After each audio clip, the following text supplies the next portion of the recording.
The silence of vast spaces terrifies me. I press my hands against every wall, and still there's nothing to touch. Anselm Kiefer. Last night, walking through the empty streets of the city, I experienced something strange. A moment when all the usual noise, the traffic, the people, the endless hum of urban life just stopped. Complete silence. And in that void, surrounded by dark buildings reaching into the night sky, I felt something that brought me back to Kiefer's words. Silence isn't empty. It has weight. It has teeth. I'm Alexander, and this is Vertigo, a space where existence spins, where we look into the abyss of human experience and try to make sense of what we find there, not through distant theory or comfortable answers, but through the raw reality of being alive. Tonight I want to talk about silence, not the peaceful kind we pretend to seek, the other kind. The kind that fills empty rooms at 3 a.m. The kind that sits between two people who've run out of lies to tell each other. The kind that swallows entire cities in those rare moments when the world holds its breath. You see, there's something about silence that we've misunderstood. We think of it as absence, the space between sounds, the pause between words. But what I've come to understand through streets and storms and stolen moments is that silence isn't empty at all. It's full, sometimes with peace, sometimes with violence. And that's what haunts me lately. How can the same force both heal and destroy? How can silence be both the space where we find ourselves and the void where we lose everything? This isn't just another meditation on mindfulness or a plea for quiet in our noisy world. This is about understanding one of the most powerful forces shaping our lives, one that we rarely notice until it's too late. Let me show you what I mean. I think I first understood the weight of silence in an abandoned cathedral. Not during prayer or meditation, but during a storm. As thunder rolled overhead, something peculiar happened. Between each thunderclap, there was this moment, a pocket of absolute stillness that felt almost solid. Miles Davis once said, "Music is the space between the notes."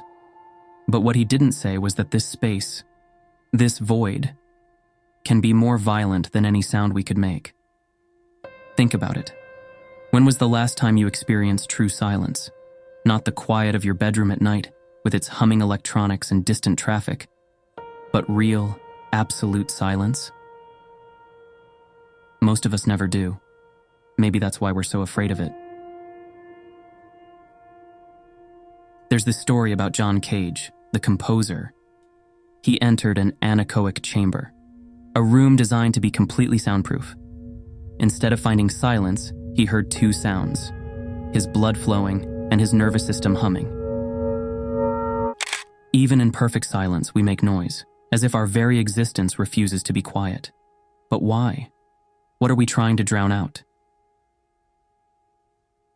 I remember standing in that cathedral, listening to the storm, and realizing that silence isn't just the absence of sound. It's presence, it's force. It's the moment when everything that we use to distract ourselves falls away. And what we're left with, what we're really left with, is ourselves. You know what's strange about silence? The way it changes when someone else is there. Two people, same quiet room. But now, the silence is different. Heavy with all the things we're not saying. I've been thinking about what Marina Abramovich did in her performance piece. Just sitting, silent, staring at strangers. Some people lasted seconds. Others broke down crying. Why? What happens in that shared silence that's so unbearable? Maybe it's because silence between people is never really empty. It's filled with everything we want to say, but can't. Everything we should say, but won't. All our fears, our judgments, our desperate need to be understood. There's a Japanese term for this. Ma. The space between things. The gap that gives meaning. But here's what keeps me awake at night. We're losing these spaces, filling every moment with noise. scrolling, streaming, anything to avoid that silence between us. When was the last time you sat with someone, in complete silence, and felt completely at peace? Or are you like most of us, reaching for your phone, desperate to fill that void with something, anything? Because maybe, just maybe, what we're really afraid of isn't the silence itself, but what it might reveal about us. And here's where it gets interesting. When we talk about the violence of silence, we usually think outward. The silence of oppression, the silence of fear. But there's another kind of silence, the kind that turns inward, the kind that happens when you finally put down your phone at 2 a.m. and find yourself alone with your thoughts. David Foster Wallace wrote something that haunts me, about how we'll do anything to avoid being alone with our own minds. And he was right, but he didn't tell us why. I discovered it by accident. During a weekend, when my power went out. No Netflix, no podcasts, no comfortable distractions.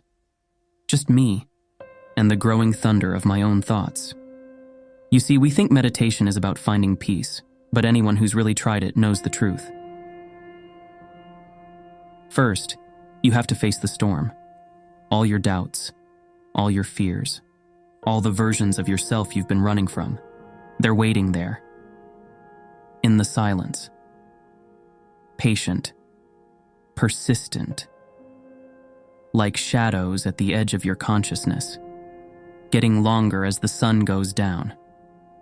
And that's when you realize the real violence of silence isn't in what it takes away, but in what it reveals. But here's where the paradox begins. Because the same silence that wounds us can also heal us. Think about the ocean at night, how the waves move in darkness, each crash followed by a moment of perfect stillness, like the space between heartbeats. There's this moment in every storm when the rain suddenly stops. Everything holds its breath, and in that pause, that perfect quiet, something changes. I learned this from a street musician in the city. He told me, "It's not about the notes you play. It's about knowing when to let the silence speak." And he's right, because silence isn't just absence, it's transformation. Watch someone you love while they sleep, that moment between breaths, or stand in a forest after snow, when everything is muffled and still. These aren't empty moments. They're full of something we've forgotten how to feel. Scientists say that complete silence helps new brain cells grow, that in the quiet, our minds literally rebuild themselves. But I think there's something more, something deeper happening in these silent spaces, something we can only understand when we stop trying to understand it. So where does this leave us? In a world that's terrified of silence, yet desperately in need of it. Earlier I mentioned that night during the power outage. There's something I haven't told you yet, something that changed everything. When the noise in my head finally settled, when I stopped fighting the silence, I found something strange. A kind of peace that wasn't peaceful at all. It was alive, electric, like the air before a storm. You see, we've been looking at it all wrong, treating silence like it's a destination. Something to achieve, something to perfect. But silence isn't a place you arrive at. It's a force you dance with. Sometimes it leads, sometimes it follows. Sometimes it steps on your toes and makes you bleed. And maybe that's okay. Maybe we need both. The violence and the peace. The chaos and the quiet. The destruction and the healing. Because in the end, silence isn't about finding answers. It's about learning to live with the questions, to stand in that space between knowing and not knowing, and find our own rhythm there. So tonight, when you're alone with your thoughts, don't try to escape the silence. Don't try to tame it. Just listen and let it teach you how to dance. And this has been Vertigo, a space where existence spins.